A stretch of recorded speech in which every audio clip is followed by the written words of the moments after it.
नमस्कार साथियों, मैं विकास सिंह तोमर आप सभी का स्वागत करता हूं आज की इस वीडियो में। तो साथियों, आज हम करेंगे पर्यावरण अध्ययन के कुछ महत्वपूर्ण प्रश्न जो कि आपके एग्जाम की दृष्टि से काफ़ी महत्वपूर्ण होने वाले हैं साथियों। तो जैसे कि आप सभी को पता है कि वर्ग 2 का नोटिफिकेशन साथियों जारी कर दिया गया है और आपको जल्द ही वर्ग 3 का भी कैलेंडर में डेट बता दी गई है कि आपकी अप्रैल में एग्जाम होना है। ठीक है, यानी वर्ग 3 का भी आपका एग्जाम कब होना है? अप्रैल में एग्जाम करवाने के लिए उन्होंने बोला हुआ है। तो सभी साथी जो भी हमारे वर्ग 3 की तैयारी कर रहे हैं तो अपनी अपनी तैयारी में लग जाइएगा और पर्यावरण अध्ययन पढ़ने के लिए आप हमारे चैनल को सब्सक्राइब कर लीजिएगा। तो काफ़ी महत्वपूर्ण प्रश्न है साथियों, वीडियो को लास्ट तक जरूर देखना है। आप प्रश्नों को देख सकते हो किस तरह से हम आपके लिए सॉल्यूशन भी लेकर आए हैं। ठीक है, विश्लेषण है, सभी प्रश्नों के साथ में विश्लेषण भी आपको मिलेगा। ठीक है, तो वीडियो को क्या करना है, लास्ट तक जरूर देखना है। यदि वीडियो अच्छा लगता है तो अपने दोस्तों के साथ भी क्या कर सकते हो आप, शेयर करना। ठीक है साथियों, और चैनल को सब्सक्राइब जरूर कर लेना है। तो चलते हैं हम पहले प्रश्न पर, जो कि आपके एग्जाम में साथियों पूछे जाने की 101% संभावना। इस तरह के प्रश्न हम आपके लिए लेकर के आए हैं। तो पहला ही प्रश्न आप सभी के सामने है, सभी साथियों को इसका उत्तर करना है। राजस्थान का कौन सा समुदाय प्राकृतिक संरक्षण के लिए प्रसिद्ध है? बताना है कौन सा समुदाय है जो प्राकृतिक संरक्षण के लिए आपका प्रसिद्ध हो जाता है। क्या बंजारा समुदाय हो जाता है आपका, जैन समुदाय है, राजपूत समुदाय है, बिश्नोई समुदाय है? तो साथ ही इसका जो राइट आंसर है आपका बिश्नोई समुदाय है, जो कि क्या है, राजस्थान में प्राकृतिक संरक्षण यानी वन और जीव जंतुओं के लिए क्या है साथियों, संरक्षण के लिए प्रसिद्ध है। कौन सा? बिश्नोई आपका समाज। ठीक है साथियों, तो बिश्नोई समाज के बारे में कुछ महत्वपूर्ण बातें हैं जिनके बारे में हम जान लेते हैं। बिश्नोई समाज पर्यावरण संरक्षण और वन्य जीवों के प्रति प्रेम के लिए जाना जाता है। अमृता देवी बिश्नोई के नेतृत्व में 363 बिश्नोइयों ने खेजड़ी के पेड़ों की रक्षा के लिए अपने प्राणों की क्या दे दी थी साथियों, आहुति दे दी थी। बिश्नोई धर्म हिंदू धर्म की एक शाखा है। बिश्नोई धर्म क्या है? एक हिंदू धर्म की क्या है, एक शाखा है। यहाँ से प्रश्न आपको हो सकता है मिल जाए। इसकी स्थापना गुरु महाराज जम्भाजी ने 1485 ईस्वी में राजस्थान के मारवाड़ क्षेत्र में की थी साथियों। तो याद रखेंगे, आपको कितने लोगों ने जान दे दी थी? 363 लोगों ने जान दे दी थी। ठीक है, बिश्नोई समाज के कितने लोगों ने? 363 लोगों ने क्या कर दी थी, जान दे दी थी। इसको आपको याद रखना। ठीक है, तो बिश्नोई समाज की कौन है? अमृता देवी बिश्नोई। यहाँ से महत्वपूर्ण हो जाता है आपका अमृता देवी बिश्नोई को भी आपको क्या करना है, याद रखना है। ठीक है, चलते हैं नेक्स्ट प्रश्न की ओर। ये रहा आप सभी के सामने, बताइएगा। जर्दी या पीला प्रोटीन अंडे के तरल वजन का लगभग प्रतिशत बनता है, कितने परसेंटेज बनता है ये बताना है। 12% है, 22% है, 43 है, 33 है। तो साथियों, जो अंडा होता है ना आपका, अंडा जो अंडे के अंदर जो पीला भाग होता है ना, वो कितने परसेंटेज होता है? तो आपका 33% होता है। ठीक है, इसको भी आपको याद रखना है। जो आपका एग होता है यानी अंडा होता है, उसके अंदर जो अंदर पीला हिस्सा होता है ना, पीला वाला भाग, आपने अंडा खाया होगा तो आपने देखा होगा अंदर उसके क्या एक पीला हिस्सा निकलता है, उसे जर्दी बोलते हैं। देखें, ये कितना हिस्सा होता है? जर्दी। इसे क्या बोलते हैं? जर्दी बोलते हैं। जो पीला भाग होता है इसे क्या बोलते हैं? जर्दी। तो जर्दी होता है आपका 33% होता है। ठीक है, इसे याद रखेंगे। चलते हैं आगे नेक्स्ट प्रश्न की तरफ, बताइएगा। भारत में कृषि उत्पादन की गुणवत्ता सुनिश्चित करने के लिए प्रमाणीकरण मार्क है, कौन सा जो मार्क है वह किस पर लगाया जाता है? कृषि उत्पादन गुणवत्ता पर लगाया जाता है। तो अमूल है, एग मार्क है, आईएसआई है, आईएसआई मार्क लगा होता है, सांची है। तो कौन सा मार्क है जो लगाया जाता है किस पर? आपके कृषि उत्पादनों पर। ठीक है, जो कृषि उत्पाद होते हैं आपके, जितने भी आपके कृषि उत्पाद होते हैं उसके ऊपर कौन सा मार्क लगाया जाता है आपका, वो आपको बताना है। तो कृषि उत्पादों पर आपका एग मार्क लगाया जाता है। ठीक है, इसको भी याद रखेंगे। कौन सा मार्क लगाया जाता है? एग मार्क लगाया जाता है। किस पे लगाते हैं हम? कृषि उत्पादों पर। ठीक है, याद रखेंगे, महत्वपूर्ण प्रश्न है, आने की संभावना है साथियों, याद भी रखना है। तो एग मार्क हमारा किस किस पे लगाते हैं, जान लेते हैं। एग मार्क भारत में कृषि और खाद्य उत्पादों पर लगाया जाता है। ध्यान रखेंगे, कृषि और खाद्य उत्पादों पर लगाया जाता है। ठीक है, एक प्रमाणन चिन्ह है। कैसा है? प्रमाणन चिन्ह है। यह चिन्ह उन उत्पादों पर लगाया जाता है, किस पर? कृषि एवं खादों पर। ठीक है, जैसे एग मार्क चावल हो गया आपका, आटा है, दाल है, बिस्कुट है, तेल है, दुग्ध उत्पादन है, शहद है, वनस्पति तेल है, गेहूं उत्पादन है, टेपियोका है, साबूदाना है, सीडलेस है, इमली, बेसन जैसे आदि उत्पाद आपके हो जाते हैं। इन सभी पर क्या लगाया जाता है आपका एग मार्क आपका लगाया जाता है। इसको याद रखेंगे। एग मार्क कृषि उत्पादन ग्रेडिंग मार्किंग करने पर भी लगाया जाता है। यह अधिनियम आपका 1937 में आया था। कब आया था? यह अधिनियम 1937 के तहत दिया जाता है, ठीक है, एग मार्क, ठीक है। तो इसको आपको याद रखना है। 1937 अधिनियम कब दिया गया था साथियों? 1937 के तहत दिया जाता है, ठीक है। एग मार्क कृषि उत्पाद अधिनियम 1937 के तहत दिया जाता है। इस चीज़ को भी आपको ध्यान रखना है। इन सभी छोटी छोटी बातों को हम याद करते रहेंगे साथियों अभी से। जब तक आपका एग्जाम होगा तब तक आपके पास लगभग 4000-5000 प्रश्न आपको अच्छे से याद होंगे। तो 2008 में भारत ने विश्व कॉफी उत्पादन का कितना प्रतिशत उत्पादन किया था? तो साथियों ये प्रश्न आपका एमपी टेट में पूछा गया प्रश्न है साथियों, तो बताइएगा। तो 1.5% है, 50% है, 3.2% है, 6% है। तो पूछा है 2008 में। कब? 2008 में पूछा है भारत ने विश्व कॉफी उत्पादन का कितना प्रतिशत, यानी विश्व में टोटल कितना उत्पाद होता है? 100% विश्व का होगा तो 100%। जिसमें पूछा है 100% में से भारत में कॉफी का उत्पादन कितना होता है? तो कॉफी का उत्पादन भारत में होता है 3.2, ठीक है, याद रखेंगे। 3.2% आपका भारत में कॉफी का उत्पादन होता है। यानी 100% में से भारत में कितना होता है साथियों? 3.2% होता है, ठीक है। अब यही प्रश्न आता है कि भारत में सबसे अधिक कॉफी का उत्पादन कौन सा राज्य करता है? तो राज्य यह आपसे पूछा जाएगा तो कौन सा राज्य है, चलो जान लेते हैं कौन सा राज्य है साथियों। तो भारत में असम चाय का सबसे बड़ा उत्पादक है। कौन है साथियों? असम, ठीक है। तो असम में सबसे अधिक क्या होती है आपकी? चाय होती है। कहाँ पर होती है? असम में, ठीक है, याद रखेंगे। असम सबसे अधिक क्या करता है? चाय का उत्पादन करता है, ठीक है। लगभग 50% से अधिक चाय उत्पादन असम राज्य करता है। कितना? लगभग है साथियों, याद रखेंगे। लगभग में 50 से अधिक है, ठीक है, यानी 50 से प्लस है। तो 50% से अधिक आपका असम के अंदर चाय का उत्पादन किया जाता है, ठीक है। इसको आपको याद रखना है। कहाँ पर होता है? असम में, ठीक है। जब भारत की बात करते हैं तो भारत में सबसे अधिक कॉफी का उत्पादन चाय का उत्पादन कहाँ पर होता है? तो चाय का उत्पादन आपका असम में होता है, ठीक है। चीन के बाद भारत चाय का दूसरा सबसे बड़ा उत्पादक है। चीन के बाद किसका नंबर आता है? भारत का, ठीक है। सबसे दूसरे नंबर पर कौन आ जाता है साथियों? भारत आता है, ठीक है। किसके उत्पादन में? आपके चाय के उत्पादन में भारत दूसरे नंबर पर आता है चीन के बाद, ठीक है। चीन आपका प्रथम स्थान रखता है और सेकंड स्थान आपका कौन रखता है? भारत रखता है, ठीक है। कॉफी की दो मुख्य किस्में अरेबिका और रोबस्टा हैं। इसको भी याद रखना है यदि आपसे प्रश्न आएगा कि कॉफी की दो मुख्य किस्में कौन कौन सी हैं। तो अरेबिका और रोबस्टा जो कॉफी की मुख्य दो किस्में हैं। कभी कभी क्या है प्रश्न कॉफी से पूछ लिया जाता है, तो पूछा जाएगा कि कॉफी की मुख्य दो किस्में कौन कौन सी हैं। तो अरेबिका और रोबस्टा है जो कि भारत में उगाई जाती हैं, ठीक है। इसको आपको क्या करना साथियों? याद रखना है, ठीक है। यहाँ पर आपसे पूछा था कि कॉफी, तो विश्व में कॉफी कितना उत्पादन होता है? तो 3.2, ठीक है, इसको याद रखेंगे। अब भारत की बात करेंगे तो भारत में चाय कितना होता है साथी? चाय भारत में लगभग 50% चाय उत्पादन असम राज्य अकेला करता है, ठीक है। इस चीज़ को भी आपको याद रखना, ठीक है। चाय उत्पादन में भारत का दूसरा स्थान है, इसको भी आपको याद रखना है। चीन पहले नंबर पर है, चीन आपका प्रथम स्थान रखता है, इसको भी आपको याद रखना है, ठीक है। चलते ही आगे। तो साथी अभी तक आपने हमारे चैनल को सब्सक्राइब नहीं किया है, चैनल को सब्सक्राइब जरूर कर लेना है, बेल आइकन को दबा लेना और अपने दोस्तों के साथ में वीडियो को शेयर जरूर कर देना है, ठीक है साथियों। लाइक जरूर कर देना है। बताइए इस प्रश्न का राइट आंसर क्या होगा, बताना है। अमेरिकी भौतिकी विज्ञान भूकंप विज्ञानी जिन्होंने भूकंप की तीव्रता को मापने के लिए रिक्टर स्केल विकसित किया गया, इसका नाम क्या है? विलियम रिक्टर है, चार्ल्स रिक्टर है, एंटोनी बेन ल्यूवेनहॉक है और बताना है रॉबर्ट ब्राउन है। तो साथी बताइए कौन सा इसका जो है राइट आंसर होने वाला है।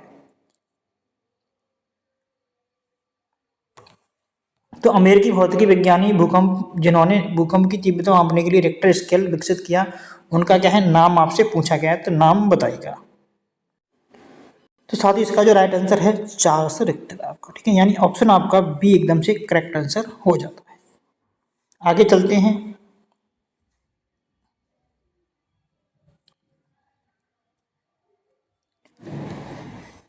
भूकंप की तीव्रता मापने वाले यंत्र को सिस्मो क्या कहते हैं, ग्राफ कहते हैं। प्रश्न यहाँ से साथ ही आता है, लगातार आपसे पूछा जाता है और बार बार पूछा गया है, ठीक है, कि भूकंप की तीव्रता मापने वाले यंत्र को क्या कहा जाता है, जिसे बोलते हैं हम सिस्मोग्राफ बोलते हैं। क्या बोलते हैं, सिस्मोग्राफ, ठीक है। सिस्मोग्राफ जमीन में होने वाली हलचल को रिकॉर्ड करता है, क्या करता है, रिकॉर्ड करता है। वहीं भूकंप की तीव्रता मापने के लिए रिक्टर स्केल का उपयोग किया जाता है। किसका उपयोग किया जाता है, रिक्टर स्केल का उपयोग किया जाता है, ठीक है। रिक्टर स्केल को अमेरिकी भूकंप वैज्ञानी चार्ल्स फ्रांसिस रिक्टर ने 1935 में विकसित किया था। तो साथियों सन भी आपको अच्छे से याद रखना, 1935 में कब विकसित किया गया, तो 1935 में विकसित किया गया, ठीक है।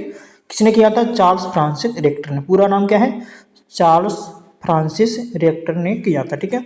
भूकंप की तीव्रता को मापने के लिए रिक्टर स्केल का इस्तेमाल किया जाता है। यहाँ से प्रश्न आपको लगातार पूछा जाता है साथियों, इसको याद रखना है। भूकंप की तीव्रता को मापने के लिए रिक्टर स्केल का प्रयोग किया जाता है। किसका उपयोग करते हैं, हम इस्तेमाल करते हैं, यानी रिक्टर स्केल का इस्तेमाल हम करते हैं, ठीक है साथियों।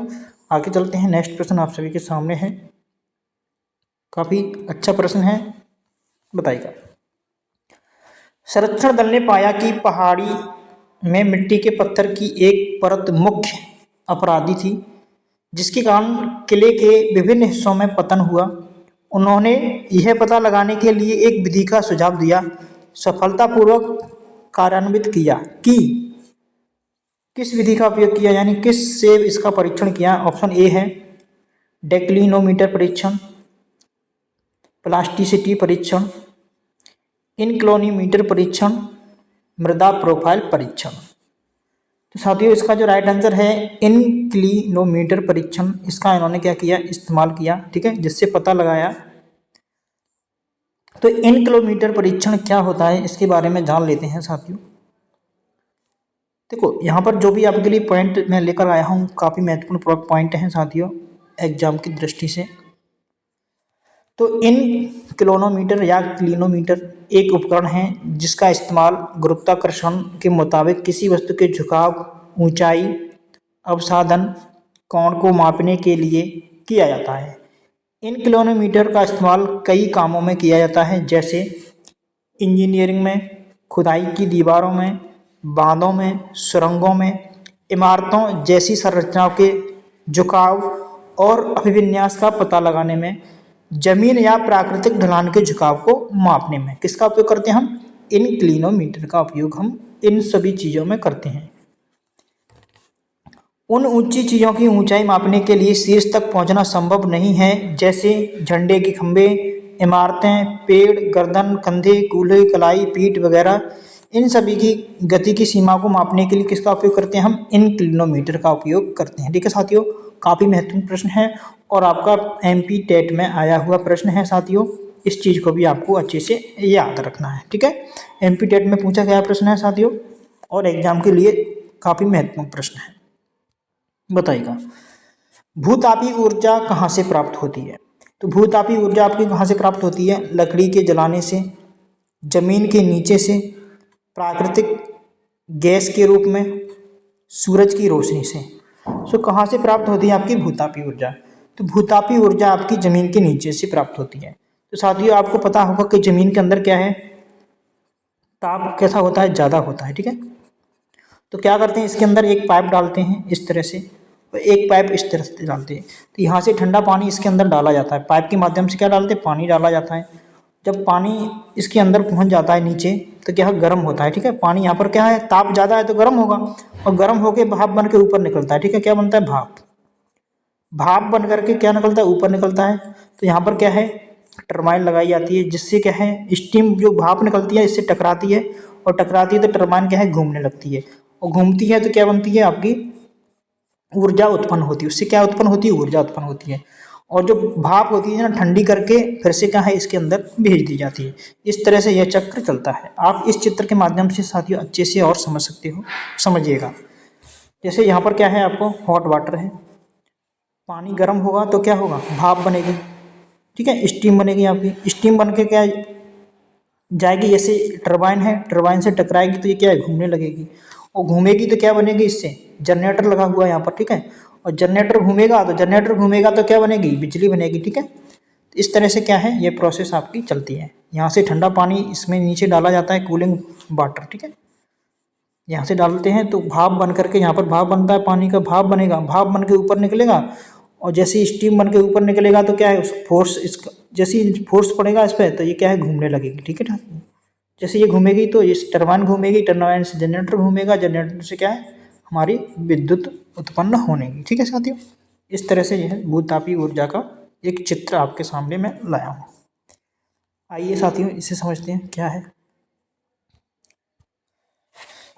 समझ में आ रहा है साथियों, सेशन अच्छा लग रहा है तो लाइक जरूर कर देना है, अपने दोस्तों के साथ में शेयर जरूर करिए।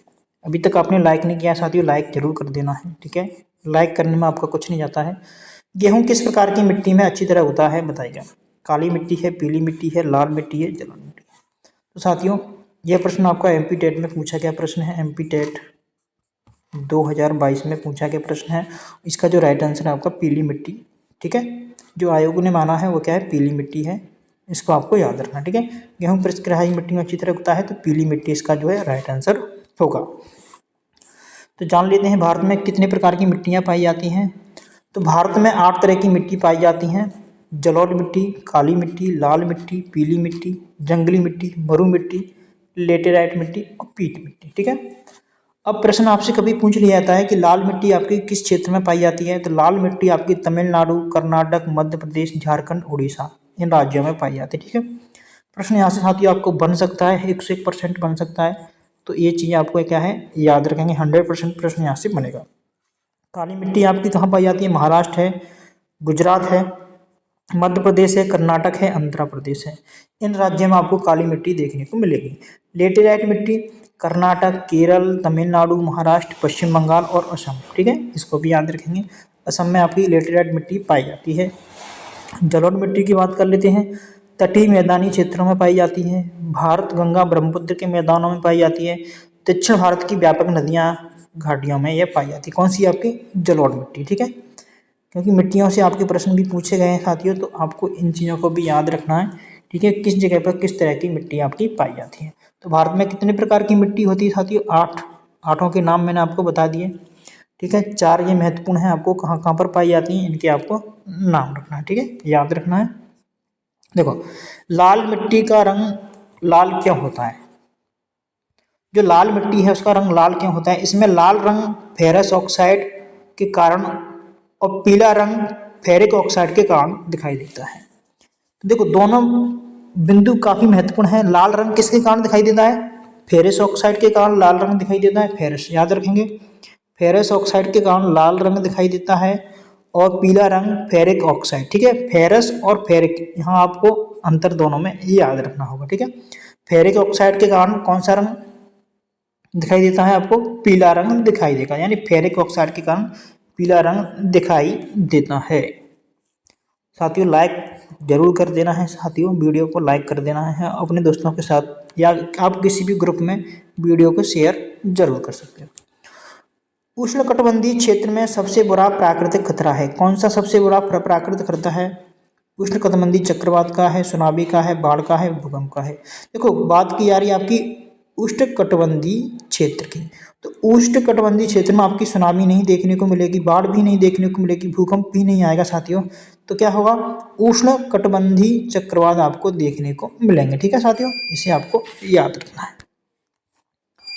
यह आपके सामने अगला प्रश्न, बताइएगा इसका उत्तर क्या होगा। सीएनजी का पूरा रूप क्या है, सीएनजी का पूरा रूप क्या है। ऑप्शन है common natural gas, national gas, sorry साथियों, compressed natural gas, common natural gas, certified natural gas.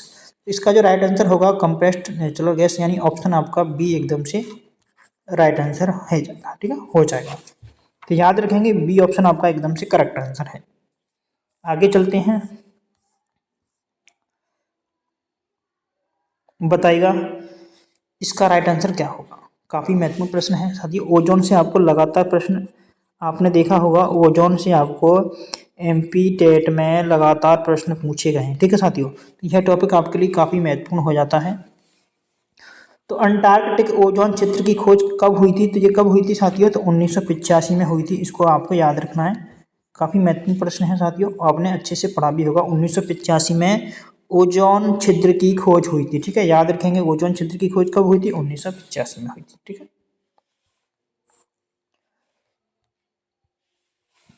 India state of forest report यानी भारत वन स्थिति रिपोर्ट प्रकाशित की जाती है।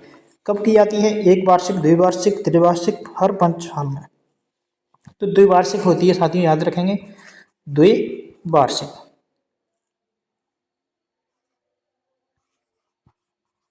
ठीक है, याद रखेंगे द्विवार्षिक है, यानी ऑप्शन आपका बी एकदम से करेक्ट आंसर हो जाता है। बताइएगा इस प्रश्न का राइट आंसर क्या होगा। रानीगंज में प्रथम कागज कारखाना किस स्थान पर स्थापित किया गया था, यानी स्थापना किस वर्ष हुई थी, सॉरी साथियों, तो 1987 है, 1991, 1994 और आपका 1894 और 1918 में किस वर्ष हुई थी, बताइएगा। इस प्रश्न का जो राइट आंसर होने वाला है, क्या होने वाला है, बताइएगा। तो रानीगंज में प्रथम कागज कारखाने की स्थापना हुई थी आपकी, कब हुई थी, तो 1894 में हुई थी। ठीक है, याद रखेंगे। अब कुछ प्रश्न यहाँ से बनते हैं जिनके बारे में हम बात कर लेते हैं,